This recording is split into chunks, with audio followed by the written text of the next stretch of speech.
যদিও সব আগের মতো নেই, তারপরও সন্তানদেরকে নিয়ে প্রায় 24 বছর পর টাইম ট্রাভেল করে আসলাম আমার সেই সোনালী অতীত থেকে। স্মৃতি হিসেবে ভিডিওটা রেখে দিলাম, যেন কয়েক বছর পর ভিডিওটা সামনে আসলে আবারও নস্টালজিক হয়ে যায়। প্রথম দেখলাম একসাথে 30 জন মানুষের ভাত রান্না করার মতো রাইস কুকার।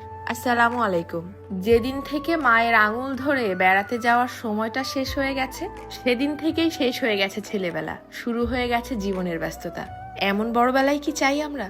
আজ যাব কাল যাব করে করে মাঝখানে পার হয়ে গেছে 24টা বছর। ঈদের দিন বেলা 3টা। প্ল্যান করেছিলাম এই ছুটিতে যাবই যাব। পরিবারের সকল ছোট বড় সদস্যগুলোকে নিয়ে রওনা হলাম মামার বাড়ি সাতক্ষীরা। সময় লাগবে ঘন্টা 3। রাস্তায় বসে বসে কত শত গল্প, আর দুপাশে দাঁড়িয়ে থাকা বৃদ্ধ গাছগুলোই ছিল আমার আফসা আফসা স্মৃতিগুলোর চাঙ্গা হয়ে ওঠার সূচনা। ওই দেখো, মেয়েটা তো ভাইয়ের কোলে পুরোপুরি ঘুম। বাড়ির পথে যেতে না যেতেই চোখে বাঁধলো নানার তৈরি স্কুল আর মসজিদের পাশেই নানার কবর। পৌঁছানোর সাথেই এতগুলো পরিচিত মুখ দেখেই কলিজার মধ্যেই আলাদা একটা টান অনুভব করছিলাম। নতুন বাড়িতে দাঁড়িয়েই দেখলাম নানার পুরানো বাড়ি, যেটাতেই ছিল আমার হাজার হাজার স্মৃতি। এতদিন পর আমাদেরকে দেখে মামার পরিবারের সবাই খুশি। সত্যিকার অর্থে মামিদের যত্ন যারা পেয়েছে তারাই জানে মামার বাড়ি কতটা মধুর। আমি যত পদের সেমাই রান্না করতে পারি না কেন, আমার মামির হাতের রান্না করা সেমাই আমার কাছে সব থেকে বেস্ট লাগে। এগুলো ছিল সব ঈদের দিনের রান্না। কিছুক্ষণের মধ্যেই নেমে যাবে সন্ধ্যা।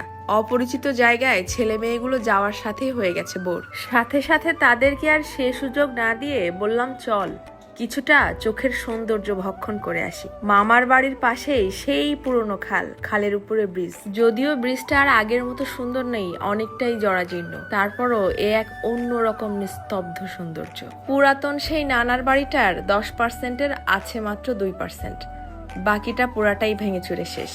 পরপরই চলে গেলাম সেই পুরাতন চিরচেনা পুকুর ঘাটে, যেখানে সাঁতার না জানলেও হাঁটু পর্যন্ত পানিতে নেমে মামার বাড়ির বাকি ছেলে মেয়েগুলোর সাথে করতাম ঝাপাঝাপি।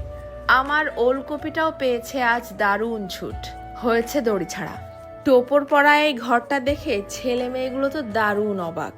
হবে না কেন, এমন ঘরের এখন কি আর দেখা মেলে? গ্রামের মানুষের সারা বছরের ধান রাখার জন্য ধানের গোলা, এই হচ্ছে তার দরজা। ছোটবেলায় কত খেলেছি। কিছুক্ষণ বাদে সন্ধ্যাবেলা ঘরে ফিরেই নজর আটকালো মামির রাইস কুকারে। একবারেই হবে 30 জন মানুষের ভাত রান্না। যৌথ ফ্যামিলিতে এর থেকে বড় সুবিধার আর কিছু নেই হয়তো। সাথে সাথেই মামির কাছে জুড়ে দেওয়া আবদার, ঈদের দিন গোশ মাছ আর খাবো না, গরম ভাতে ভর্তা করেন, পরাণ ভরে ভাত খাই। সাথে সাথে মামি আমার বানিয়ে ফেললো বাড়িতে লাগানো মানকচু ভর্তা। যেমন তার মিষ্টি হাসি, তেমন তার খাবারের স্বাদ, মাশাআল্লাহ মিলেমিশে একাকার। সাথে ছিল আরো তকতকে ঢেঁড়স ভাতে। কিছুতেই যখন আর সহ্য হচ্ছে না, তখনই বসে গেছি গরম গরম ভাত নিয়ে। মনের ভেতরে চলছে যেন আজ শান্তির উৎসব, কোথাও যেন নেই কোনো বিষণ্ণতা। নানা নানির পরে মামা মামি, যদি আপনি কদর পান সেখানে আপনি আজীবনই ছোট, আপনার জন্য আজীবনই কদরের। অনেকে বলে আপু আপনাকে কখনো ভাত খেতে দেখিনি, তাদের জন্য এই ভিডিওটা করা। সবাই ভালো থাকবেন, ধন্যবাদ।